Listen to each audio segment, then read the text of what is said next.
یہ پاکستان کے اندر بھی دور تک پہنچتا ہے، جیسا کہ صوبہ پنجاب اور سندھ، حتیٰ کہ سرحد پار کر کے یہ افغانستان بھی پہنچتا ہے۔ تیل تو ویسے جام آ رہا ہے، دیکھو یہ گاڑیاں سارے لوڈ ٹھہری ہوئے ہیں، 210 لیٹر کا ادھر سے ایران سے 55,000 کا مل رہا ہے۔ ایران بارڈر سے 600 کلومیٹر کے فاصلے پر بلوچستان کے علاقے مستونگ میں بلوچستان کی ایک بڑی فیول کی کھلی مارکیٹ ہے۔ مقامی طور پر اسے منڈی کہا جاتا ہے۔ بسم اللہ الرحمن الرحیم۔ ایک لیک ہونے والی انٹیلیجنس رپورٹ کے مطابق 24 لاکھ افراد گزر بسر کے لیے ایندھن کی سمگلنگ پر انحصار کرتے ہیں، مزار ان میں سے ایک ہیں۔ ہم ادھر سے مستونگ سے پیٹرول لے جاتے ہیں ادھر بیچنے کے لیے۔ انہوں نے فیول سمگلنگ ابھی چند ماہ قبل ہی شروع کی ہے۔ ہمارا کھیتی باڑی ابھی وہی بھی ہے، ابھی اس میں پانی نہیں آیا۔ بلوچستان میں شدت اختیار کرتی پانی کی کمی نے مزار جیسے کسانوں کو اس خطرناک تجارت میں دھکیل دیا ہے، لیکن اس میں منافع کم ہے۔ پہلے ہم کو کم ملتا تھا، 30 پہ بھی 230 پہ بھی ملتا تھا، 40 پہ ملتا تھا، 50 پہ بھی ملتا تھا، ابھی 275 پہ اٹھایا ہے۔ ادھر جا کے بیچیں گے 300 پہ۔ ہمارا مزدوری ہم کو ٹوٹل اس میں 8,000 نفع ہوگا، 8 ہمیں 5 جائے گا، ادھر 3,000 ہم کو بچے گا۔ بلا شبہ بہت سے لوگ اس غیر قانونی ایندھن کی تجارت سے مستفید ہو رہے ہیں، لیکن مزار جیسے فیول لے جانے والے ان میں شامل نہیں ہیں۔ ہمارا سارا ستیہ ناش کیا، پہلے روزی بچ رہا تھا 5,000 سے 6,000 تک ہم کو صافی بچ رہا تھا، ابھی ہم کو 3,000 بچ رہا ہے۔ مزار کا منافع نیچے چلا گیا ہے کیونکہ ان کی قیمت فروخت وہیں پر ہے، لیکن جنگ نے ان کے لیے قیمت خرید بڑھا دی ہے، باقی اشیاء بھی مہنگی ہو گئی ہیں۔ آٹا 5,000 روپے من ہو گیا ہے، اور ڈالٹا کتنا مہنگا ہو گیا ہے، مرچ کتنے مہنگی ہو گیا ہے، گھر کا خرچہ بھی پورا نہیں، مجبوری سے آ رہے ہیں۔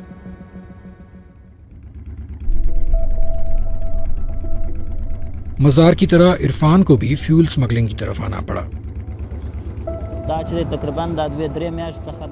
میں 2-3 ماہ سے یہ ڈیزل کا کام کر رہا ہوں، کوئی دوسرا کام میسر نہیں ہے۔ پولیو کی وجہ سے میری ایک ٹانگ ناکارہ ہو گئی ہے اور تھوڑا بہت ایک ہاتھ بھی۔ عرفان کی معذوری کی وجہ سے انہیں سڑک پر خطرہ ہو سکتا ہے، اس لیے وہ صرف ڈیزل لے کر جاتے ہیں۔ میں پیٹرول نہیں لاد سکتا کیونکہ کیا پتا اس میں آگ لگ جائے، میں معذور ہوں، میں جل جاؤں گا اگر اس میں آگ لگ جائے، اسی لیے میں پیٹرول نہیں اٹھاتا۔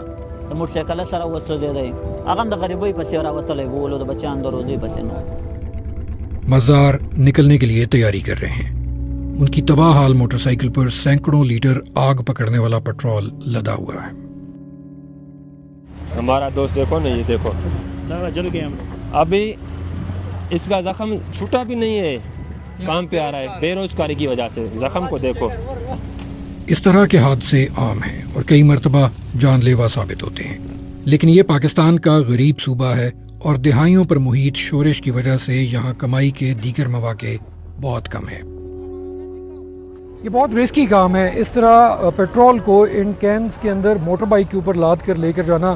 روڈ کے اوپر ایکسیڈنٹس کا بھی خطرہ ہوتا ہے اور اس کو آگ لگنے کا بھی خطرہ ہوتا ہے، لیکن ان دنوں کچھ اس طرح ایرانی پیٹرول جو ہے وہ کوئٹہ اور بلوچستان کے دوسرے شہروں کی طرف ٹرانسپورٹ ہو رہا ہے۔ اس طرح کی یہ منڈیاں جیسے یہاں پر آپ دیکھ رہے ہیں، اسی طرح کی یہ منڈی یہاں پر لگتی ہے جہاں پر یہ گاڑیاں بارڈر کی طرف سے ان کینز کے اندر یہ پیٹرول لے کر آتی ہیں، اور پھر یہاں پر کیونکہ ان گاڑیوں کو آگے جانے کی اجازت نہیں ہے، اس لیے یہاں پر اسے ان لوڈ کیا جاتا ہے، پھر ان موٹر بائکس کے اوپر لوڈ کر کے اس کو یہاں سے کوئٹہ اور دوسرے علاقوں کی طرف بھی لے کر جایا جاتا ہے۔ یہ ڈبل جریکین کیا ہے گرمی کی وجہ سے، گرمی میں نرم ہو جاتے ہیں، آپس میں رل جاتے ہیں، اس لیے ڈبل لگایا ہے۔ مزار کے سامنے پرخطر راستے پر 12 گھنٹے کا طویل سفر ہے، جس کے بعد وہ پاکستان کے صوبہ سندھ کے بارڈر تک پہنچیں گے۔ دن کو یہ موٹر سائیکل چلتی نہیں ہے، ٹائر اس کا کمزور ہو جاتے ہیں دھوپ پہ۔ رات کا سفر ہمیں اچھا بھی لگتا ہے اور جلدی بھی ہو جاتا ہے۔ ابھی یہ راستے میں ہم کو روک لیں گے، صبح گاڑیاں بڑی بھی جائیں گے، چھوٹے بھی، پھر ایکسیڈنٹ ہو جاتا ہے، دفعہ بولتے ہیں جل گیا فلانا جل گیا موٹر سائیکل والا۔ وہ ہمیں دکھ نہیں ہوتا، مرنا ہٹانے والا، آگے بھی جائیں گے پیچھے بھی مرنے والا ہم کو پتہ نہیں ہے، ہم وہ اللہ کا مرضی ہے، مارے یا چھوڑے۔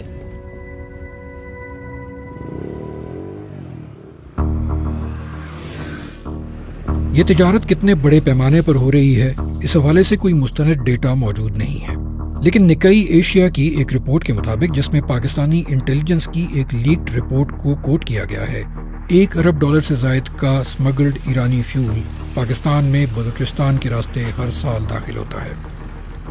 جون 2026 میں پاکستان کی آئل کمپنیوں نے حکومت کو خبردار کیا ہے کہ ملک میں بے ضابطہ ذرائع سے اس قدر زیادہ ایندھن داخل ہو رہا ہے کہ باضابطہ ایندھن کی فروخت 27 سال کی کم ترین سطح پر جا پہنچی ہے۔ انہوں نے یہ اندازہ بھی لگایا ہے کہ سیل میں اس کمی کی وجہ سے حکومت کو 16 ارب پاکستانی روپے کا خسارہ ٹیکس ریونیو میں نقصان کی صورت میں ہر ماہ اٹھانا پڑ رہا ہے۔ مقامی حکام اس بات کی تردید کرتے ہیں کہ اسمگلنگ بڑھ رہی ہے، تاہم وہ اس بات کو تسلیم کرتے ہیں کہ یہ ایسی تجارت ہے جسے کنٹرول کرنا مشکل ہے۔ سے اتفاق نہیں کروں گا کہ والیوم بڑھا ہے۔ اس کے بعد سے نہ صرف ہم نے اپنے بارڈر کو افغانستان کے ساتھ فینس کیا بلکہ ایران کی طرف بھی فینس کرنا شروع کیا۔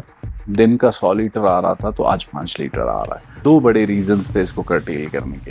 پاکستان کی اکانومی کو نقصان ہو رہا تھا کیونکہ اسمگلڈ ایرانی ڈیزل اور پیٹرول ہے۔ نمبر 2، ٹیرر فائنینسنگ میں جب ہمیں اس کے فٹ پرنٹس ملے۔ Are you sure کہ آپ نے بارڈر اس طرح سے سیکیور کیا ہے کہ وہاں سے کہیں سے بھی اسمگلرز کی انفلٹریشن نہیں ہے؟ دیکھیں، دیر از اے بینیفٹ آف ڈاؤٹ آپ کو ہمیں دینا ہوگا کیونکہ ایک پورس بارڈر ہے۔ کوئی ایک آدھا پوائنٹ ایسے ہو سکتا ہے جہاں پہ اسمگلرز فائدہ اٹھا سکتے ہیں کہ anti smuggling is the role of customs. ہر ادارہ اپنا کام کرے۔ فدا حسین کا کہنا ہے کہ غیر رسمی ایندھن کی تجارت خطے کی معیشت کے لیے اہم ہے۔ جو ابھی اگر یہ فیول اگر نہیں آتا نا، میں آپ کو حقیقت بتا دوں تو یہاں پہ جو معاشی تو پہلے سے بھی پرابلم ہے لیکن اور زیادہ پرابلم ہوتے، تو مقصد ہے لوگ مجبور ہیں اور کوئی ذرائع نہیں ہے۔ میں اس کو بالکل اسمگلنگ نہیں کہوں گا۔ مزار نکلنے کے لیے تیار ہیں لیکن انہیں ایک بڑا نقصان اٹھانا پڑا ہے۔ ہم جا رہے ہیں، یہ ہمارا موٹر سائیکل کا آج ٹائر جل گیا ہے، یہ 5000 آج ہم ایسے سمجھو فری پہ جا رہے ہیں۔ یہ عوام کو گولی مارو مر جاوے نا، یہ جو بے روزگار ٹھہرے ہیں مر جاوے، چوری کرے ڈکیتی ڈالے، کیا کریں؟